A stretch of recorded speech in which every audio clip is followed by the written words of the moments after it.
لله الحمد لله نحمده ونستعينه ونستغفره ونؤمن به ونتوكل عليه ونعوذ بالله من شرور أنفسنا ومن سيئات أعمالنا من يهده الله فلا مضل له ومن يضلل فلا هادي له ونشهد أن لا إله إلا الله وحده لا شريك له ونشهد أن سيدنا وسندنا وحبيبنا وشفيعنا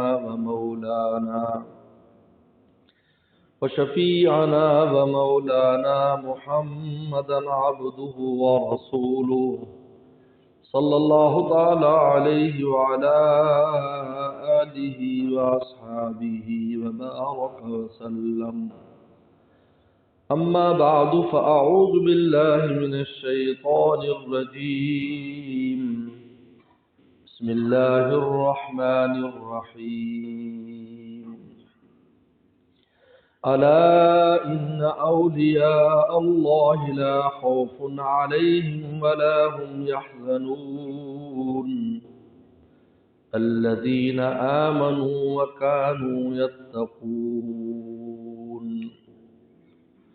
وقال النبي صلى الله عليه وسلم اتق الله حيثما كنت وأتبع السيئة الحسنة تمحها وخالق الناس بخلق حسن أو كما قال عليه الصلاة والسلام. صدق الله وصدق رسوله النبي الكريم. مخدوم گرامی حضرت مولانا فضل الرحیم صاحب دان برکاتہم، میرے محترم بزرگ اور دوستو، اللہ تعالیٰ نے قرآن مجید میں ہماری پیدا کرنے کے مقصد کو بیان کیا ہے، وَمَا خَلَقْتُ الْجِنَّ وَالْإِنسَ إِلَّا لِيَعْبُدُونِ. جن و انس عبادت کے لیے پیدا کی، لیکن یعبدون کی تفسیر جو عبداللہ ابن عباس فرماتے ہیں وہ عجیب ہے. کہتے ہیں یعبدون کا مطلب ہے یعرفون، اپنی پہچان کے لیے پیدا کیا ہے کہ دنیا میں جاؤ اللہ تعالیٰ کی ذات کو پہچانو، پہچان کے لیے آئے ہیں. جب انسان اللہ کو پہچان لیتا ہے تو پھر اس کائنات میں اللہ کی ذات سے بڑھ کر کوئی اس کو محبوب نہیں ہوتا. دوری اسی وقت ہے جب تک پہچان نہیں ہے. اس لیے یعرفون یعبدون کی تفسیر فرماتے عبداللہ ابن عباس، جن کو پیغمبر سلام نے دعا دی تھی، اللہم فقہ فی الدین معلم التاویل، اے اللہ ان کو فقیہ بنا دیجیے اور تفسیر کا علم دے دیں. اس لیے آپ حضرات صحابہ اکرام میں امام التفسیر کا لایا کرتے تھے. وہ تفسیر کرتے یعبدون کی یعرفون، لیکن یعرفون کیوں لفظ اس نازل نہیں کیا اور یعبدون کہا کہ اللہ کی وہ معرفت معتبر ہے جو عبادت کے ذریعے ہو. اگر کوئی ایسی معرفت ہو جو اللہ کی معصیت کے ذریعے ہو کہ عبادت نہ کرے، نیکی نہ کرے، میں عارف ہوں، میں اللہ کا ولی ہوں، کہ یہ ایسا ولی اللہ ہے کہ یہ ساری تکلیفات سے بری ہو گیا، یہ معرفت معتبر نہیں ہے. معرفت وہ چاہیے جس میں عبادت ہو، اطاعت ہو. جب عبادت اطاعت سے اللہ کی معرفت ہوگی تو محبت ہو جائے گی.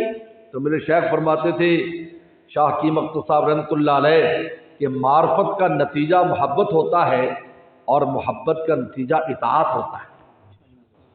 ان المحب لمن یحب مطیع. انسان جس سے محبت کرتا ہے اس کا اطاعت گزار ہو جاتا ہے. پھر اس کو کہنا نہیں پڑتا بھی تم یہ نیکی کرو، یہ کہنا نہیں پڑتا، اس لیے کہ محبت مجبور کرتی ہے.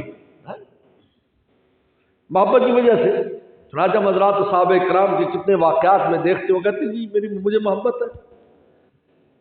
ایک صحابی بخاری شریف میں آتا ہے ہر سورت کے ساتھ قل ہو اللہ پڑھا کرتے تھے، سورہ اخلاص پڑھتے تھے.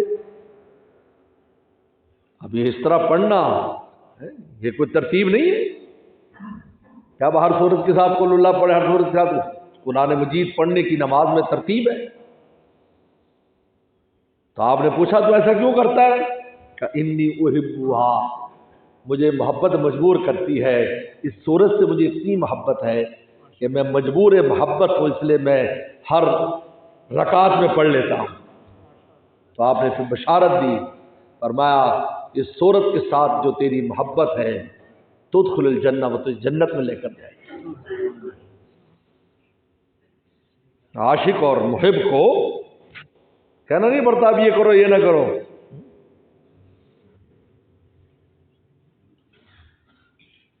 اس لیے اللہ تعالیٰ نے قرآن مجید میں ایمان والوں کی جو علامت بیان کی، یہ نہیں کہا کہ اللہ تعالیٰ سے محبت کرو کہ والذین آمنوا اشد حبا للہ، ایمان والوں کو تو اللہ ہی سے سب سے زیادہ محبت ہوتی ہے، قرآن کہہ رہا ہے۔